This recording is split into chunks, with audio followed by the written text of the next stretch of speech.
In this country, we're really very, very lucky because we have policing by consent. The thing is though, it is down to us to make sure that we look after our police officers. And I've been more and more concerned recently. In the last 3 years alone, attacks on police officers has gone up 80%. Every single day, at least 3 officers are referred to mental health assistance, to have a mental health assistance. That is very worrying.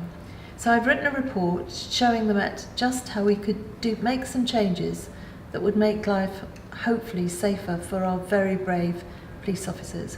One of them is to introduce tasers to any officer on the front line that would like one. We've seen evidence that police officers would like to carry them.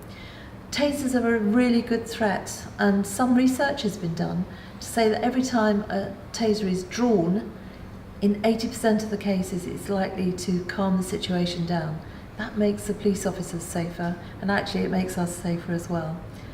We've also recommended in the report that police officers don't patrol on their own. In some areas in London we are experiencing an awful lot of crime, as you will well know.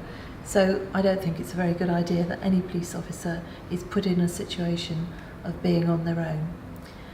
Because of the referrals to mental health illnesses, we're looking at different ways within the report that we can make that easier for officers.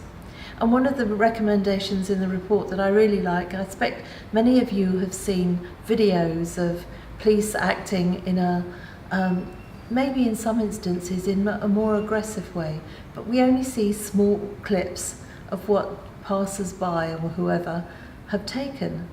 In many cases, if you see a clip that's taken and the entirety of that clip, you can see why the police officer is acting the way he or she may be doing. So really, what we're saying is the police, if they've got evidence, because they wear body-worn cameras that Boris actually introduced, now they wear those cameras. We've got video clips of entire incidents. It is important in my view, but it would have to be looked at case by case, that we go against this fake news, that the Met can show the whole incidents to all of you so you can judge better whether the amount of force that was used is fair or not. Because at the end of the day, I very often feel that we're not being fair to our police officers. They are the ones that are looking after us. They are the ones that run towards danger while we scarper backwards.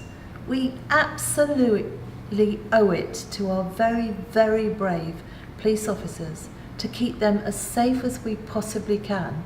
And in instances where wrong videos go out showing things that the public aren't happy about, the police need to be able to address that. That's why I've written this report. So I would urge any of you that are interested in this subject to read certainly the recommendations.